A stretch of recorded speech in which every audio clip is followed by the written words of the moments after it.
দাম্পত্য জীবনে সুখে থাকা এটা জীবনের সুখের অন্যতম মানদণ্ড। যার দাম্পত্য জীবনে সুখী না, সে অনেক সম্পদশালী হতে পারে, অনেক প্রভাবশালী হতে পারে, অনেক পদের অধিকারী হতে পারে, অনেক বড় দায়িত্বশীল হতে পারেন, অনেক বড় নেতা হতে পারেন, অনেক বড় পরিচিত পপুলার মানুষ হতে পারেন, তিনি সুখী না। সুখের অন্যতম বড় একটা প্যারামিটার হলো দাম্পত্য জীবনে সুখী হওয়া, স্বাচ্ছন্দ্যশীল হওয়া। টাকা পয়সা এবং সামাজিক অবস্থান দিয়ে মানুষ সুখী হয় না। আমাদের কাছে অনেক মানুষ এসে চোখের পানি ফেলেন, তাদের সামাজিক অবস্থান অনেক মজবুত, কিন্তু তারা পারিবারিকভাবে সুখী নন। সুখের সাথে এই টাকা পয়সা এবং সামাজিক অবস্থানের সম্পর্ক আপনি যতটা আছে মনে করেন, বাস্তবে ততটা নাই। তাহলে কিসের সম্পর্ক? আসুন আমরা সেই জায়গায় চলে যাই। নাম্বার 1, আপনার দাম্পত্য জীবনের সুখের জন্য সর্বপ্রথম এবং প্রধান করণীয় হলো আল্লাহ তাআলার কাছে অনেক আগে থেকে দোয়া করতে থাকা। দাম্পত্য জীবনের সুখের জন্য দোয়া কিভাবে করতে হবে আল্লাহ শিখিয়ে দিয়েছেন। রব্বানা হাব লানা মিন আজওয়াজিনা ওয়া যুররিয়াতিনা কুররাতা আয়ুন। আল্লাহ, আমার পরিবারের সদস্যরা যেন এমন হয় যে তাদেরকে দেখলে আমার নয়ন জড়িয়ে যাবে।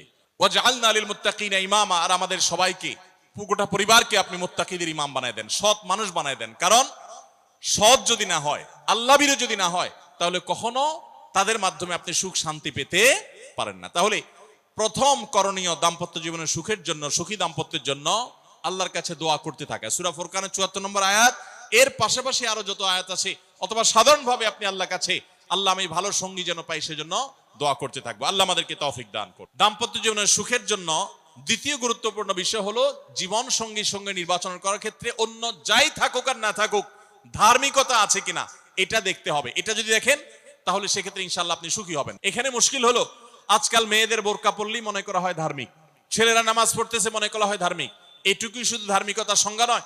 ধার্মিকতার সবচেয়ে বড় সংজ্ঞা হলো কোরআন এবং হাদিসের সামনে সে নিজেকে আত্মসমর্পণ করে কিনা, সে সারেন্ডার করে কিনা।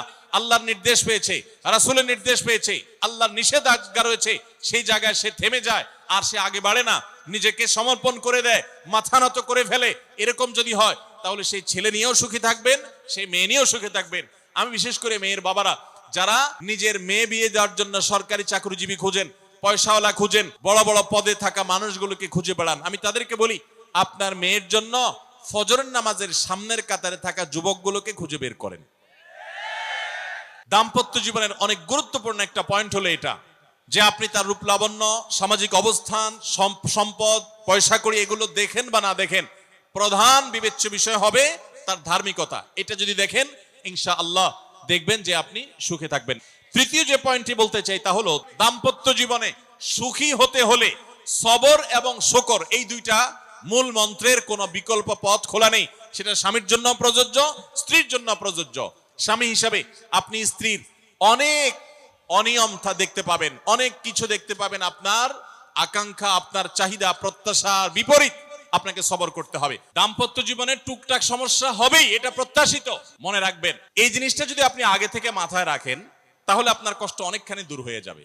দাম্পত্য জীবনে যদি স্বামী স্ত্রী উভয়ে যদি ধৈর্যশীল না হয়, সবরকারী না হয়, হুটহাট রিয়াকশন করে ফেলে, কখনো দাম্পত্য জীবনে সুখী হওয়া সম্ভব নয়। আপনার স্বামীটা হয়তো অমানুষ, সে আপনাকে গালিগালাজ করে কিন্তু চরিত্রহীন না।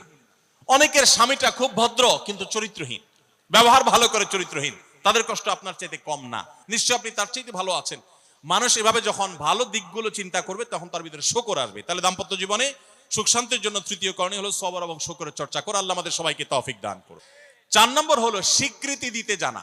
অনেক লোক আছে নিজেকে খুব শিয়ানা মনে করে, স্বামী হয়ে বউর তারিফ করতে রাজি না, বউ হয়ে স্বামীর তারিফ করতে।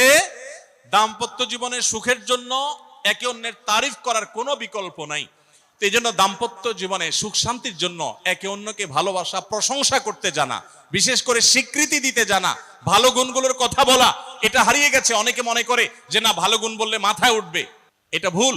মাথায় উঠবে সেটা ব্যালেন্স করার জন্য আপনাকে অন্য কাজ করতে হবে, কিন্তু তাহলে প্রশংসা করতে কার্পণ্য করা যাবে না, স্বীকৃতি দিতে হবে। 5 নম্বর হলো দাম্পত্য জীবনের সুখ শান্তির জন্য একে অন্যের কনসার্নের জায়গাগুলো আছে, ইস্যুগুলো আছে, এগুলোকে মাথায় রেখে চলতে হয়। যেমন আপনি স্বামী হিসাবে বউয়ের বাপের বাড়ির মানুষদের বদনামি থাকলেও করবেন না, কারণ কোনো মেয়ের কাছেই নিজের বাপ মা, নিজের ভাই বোনের কোনো দোষ শুনতে ভালো লাগে। ঠিক একইভাবে মা বোনরা যারা আছেন তারা স্বামীদের দুর্বল পয়েন্টগুলোকে মাথায় রাখবেন। যে কথা বললে স্বামী স্ত্রী উভয় জানেন যে যেটা বললে তার মনে কষ্ট হয় সেটা তাকে বলবেন না। এই বিষয়গুলো মাথায় রেখে চলা, যে কি বললে তার কষ্ট হয়, ইনশাআল্লাহ এতে দাম্পত্য জীবনে সুখ শান্তি হবে। এর পাশাপাশি 6 নম্বর হলো সময় দেওয়া। আজকাল দাম্পত্য জীবনের সবচেয়ে বড় সমস্যা হলো, তরুণ বন্ধুরা ভালো করে শুনে রাখেন, বিয়ে যারা করবেন ভবিষ্যতে আরো ভালো করে শুনে রাখেন, এই মোবাইল ফোন আমাদের দাম্পত্য জীবনকে ধ্বংস করার অন্যতম কারণ। অতএব আল্লাহর ওয়াস্তে মোবাইলগুলোকে নিয়ন্ত্রণ করেন, মোবাইলগুলোকে নিয়ন্ত্রণ করেন। বাসায় ঢোকার আগে মোবাইলের গলা চেপে বন্ধ করেন, এরোপ্লেন মুড করেন। ফ্যামিলিকে একান্তে কিছু সময় দেন। যত অশান্তি এবং যত ঝগড়া, যত ভুল বোঝাবুঝি আমাদের ফ্যামিলিগুলোতে হয়, এর অন্যতম প্রধান কারণ হলো এই মোবাইল এডিকশন, মোবাইল আসক্তি। স্বামী বলেন স্ত্রী বলেন উভয় একান্তে স্বামী স্ত্রী বাসা বাড়িতে তো অবস্থান যতদিন করবেন, ব্যবসা বাণিজ্য কাজ কাম আল্লাহর হস্তে, এগুলো সব জমা রেখে তারপর স্বামী স্ত্রী এক অন্যকে সময় দিবেন, ইনশাআল্লাহ দাম্পত্য জীবনের সুখ শান্তি আসবে। 7 নম্বর পয়েন্ট হলো অন্যের সুখের মিথ্যা গল্প শুনতে যাবেন না। যে অনেক মহিলা এসে বলবে, ভাবি আপা কি বলবো আর, আপনার ভাই এত কেয়ারিং, কি যে যত্ন করে আমারে, আমার দিক খুব খেয়াল রাখে, একটু সমস্যা হতে দেয় না, বাইরে গেলে একটু পর পর ফোন দিয়ে মেসেজ দিয়ে খবর নেয়। বুঝবেন যে সাক্ষাৎ শয়তান হাজির হয়ে গেছে। এই লোক হয়তো সৎ উদ্দেশ্যে বলছে, কিন্তু শয়তান তাকে দিয়ে বলাচ্ছে আপনাকে অশান্তিতে ফেলার জন্য। মনে রাখবেন, তাদের সংসারে এমন এমন অশান্তি হয় যেগুলো হয়তো আপনাদের হয় না, শুধুমাত্র শয়তান ওইগুলো আপনার সামনে হাজির করছে। খবরদার, ওইগুলো দেখে খুব সহজেই একে অন্যের প্রতি জাজমেন্ট করতে যাবেন না। 8 নম্বর, ক্ষমা করতে শেখা। দেখুন, ক্ষমা করতে না পারলে দাম্পত্য জীবনে কেন কোন জীবনে আপনি কখনো সুখী হতে পারবেন না। আপনি যদি বলেন যে কতবার ক্ষমা করব, যতবার আপনি আল্লাহর কাছে ক্ষমা আশা করেন, আপনি আপনার স্ত্রীকে, আপনি আপনার স্বামীকে, আপনার জীবন সঙ্গীকে, যে কোনো মানুষকে ততবার ক্ষমা করবেন।